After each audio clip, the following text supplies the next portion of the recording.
कुछ ख्वाहिशें अधूरी सी। Happy anniversary. वीडियो कॉल पर विभुम ने शुभकामनाएं दी तो पलक की आंखें भर आईं। सेम टू यू, उसने फीकी सी मुस्कान से जवाब दिया। Thank you. अच्छा सुनो, अभी मैं थोड़ा बिजी हूँ।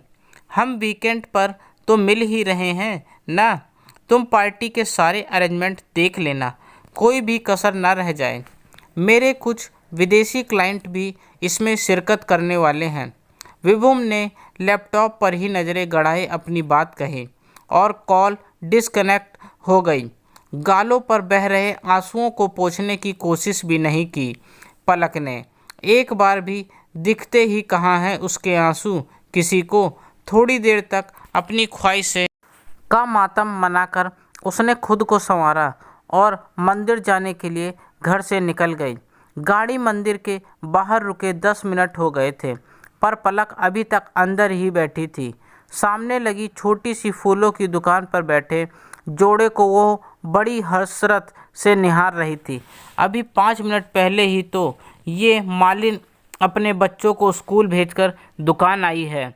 आते ही कैसे उसका पति निगाह भरकर उसे देखने लगा था। सामने खड़े ग्राहकों ने टोका था उसे, भैया जरा जल्दी पुड़िया बांधिए न फूलों की। मंदिर में भीड़ बढ़ती जा रही है।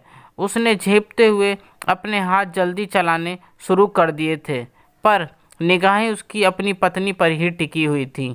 याद नहीं है कि आखिरी बार विभुम ने कब उसे नज़रें उठाकर भी देखा था। हमेशा निगाहें लैपटॉप या मोबाइल में गड़ी रहती हैं उसकी। तभी दुकान खाली हो गई और वो खुद फूल लेने के लिए गाड़ी से उतरने लगी। पर यह क्या, माली अपनी पत्नी को दुकान की ओट में ले गया। तब तक हाथ पकड़कर वो भले ही सबके लिए ओट में झुट गए थे, पर पलक उन्हें साफ साफ देख पा रही थी। माली ने अपनी बनियाइन में बनी जेब से एक खूबसूरत सा गजरा निकाला और अपनी पत्नी के जूड़े पर सजा दिया।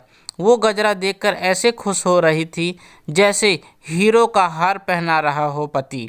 हीरो का हार, उसे पहनकर कौन सी खुशी मिलती है।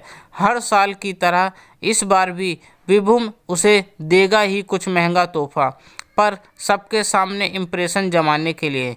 बड़े से ग्राउंड होटल में अपने 1000 मेहमानों के सामने वो कुछ महंगा सा लाकर हाथ में रख देगा। तोहफे के नाम पर कभी पहनाने की जहमत भी नहीं उठाता है वो। काश काश कभी विभु भी उसके बालों में ऐसे ही गजरा लगाए। आह, वो उसके रोमांस में विघ्न नहीं डालना चाहती थी, इसलिए मुंह फेर कर थोड़ी देर और गाड़ी में ही बैठी रही। जब माली वापस पुड़िया बांधने बैठ गया तो वो खुद भी फूल खरीदने पहुंच गई। फूल खरीदते हुए भी उसकी नज़रें मालिन के गजरे और गालों पर टिकी हुई थी। चंद मिनटों पहले हुए आदान प्रदान से उसके गाल अभी भी गुलाबी हो रहे थे। वो वहाँ पीछे बैठकर गजरे ही बुन रही थी। पलक फूल लेकर मंदिर चली गई। पूजा करके बाहर आई तो तेज कदमों से फिर उसी फूलों की दुकान पर पहुंच गई थी। ये गजरा कितने का है भैया? उसने मालिन के बालों में लगे गजरे की तरफ इशारा किया। क्या हुआ जो विभुम ने कभी उसे गजरा नहीं पहनाया?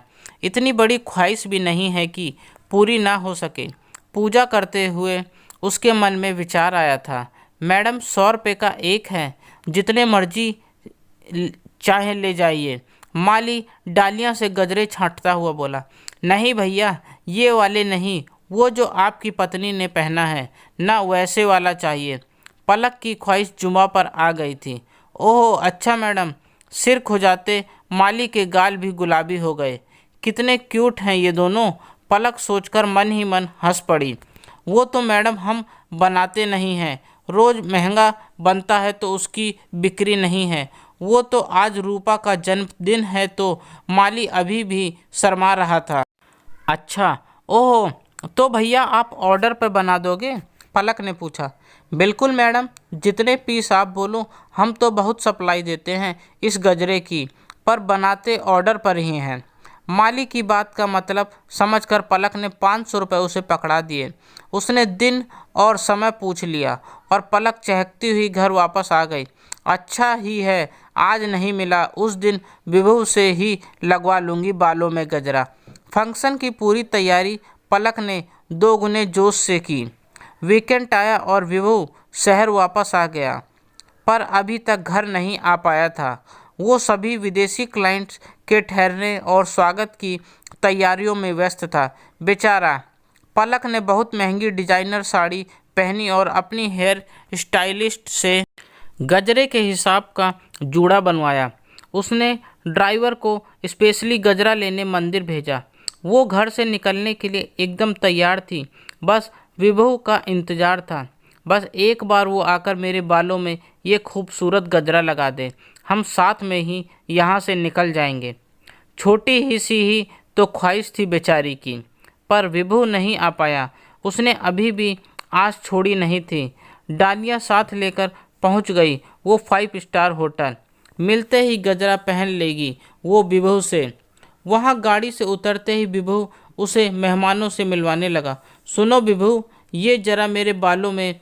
पलक ने गजरा विभू की ओर बढ़ाया। बस 2 मिनट का ही तो काम है। क्या है ये? ओके लाओ इधर दो। विभू ने पलक की पीठ अपनी ओर घुमाई। Happy anniversary Mr Sonwal and Mrs Sonwal. Clients ने आकर गिफ्ट देने शुरू कर दिए। विभू ने गजरा जल्दी से कोट की जेब में सरकाया और मेहमान नवाजी में लग गया। केक कटिंग का समय जब विभू ने हमेशा की तरह महंगा तोहफा पलक की तरफ बढ़ाया तो उसने आंखों के इशारे से गजरा पहनाने की मनुहार कर दी, पर विभू ने उसकी मनुहार को इग्नोर करके केक काटने के लिए उसका हाथ थाम लिया। ऊंचे से स्टेज पर महंगी डिजाइनर साड़ी में लिपटी, लेटेस्ट मेकअप और ज्वेलरी से सजी और महंगे तोहफों से लदी फंदी पलक वहां मौजूद लगभग हर महिला के मन में ख्वाहिशें जगा रही थी, पर खुद की एक छोटी सी ख्वाहिश पूरी नहीं कर पा रही थी। उसके बाद उसका उत्साह मर गया। वो पार्टी में शरीक तो रही, पर अनमनी घर पहुंचकर उसने विभू का तोहफा लॉकर में पटका और कपड़े बदलने चली गई। विभू देर रात वापस आया। सभी क्लाइंट्स को एयरपोर्ट तक छोड़कर आना था। उसकी शक्ल देखते ही पलक के शिकायत की, आपने मुझे गजरा क्यों नहीं पहनाया? अरे यार, ये देखो क्या हाल हो गया था तुम्हारे गजरे का मेरे कोट की जेब में।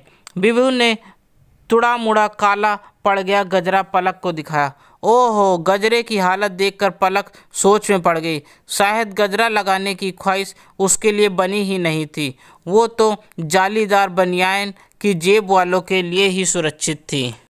दोस्तों, आपको यह कहानी कैसी लगी प्लीज़ कमेंट करके ज़रूर बताएं और मुझे सब्सक्राइब भी करें। आपका अपना दोस्त, धन्यवाद।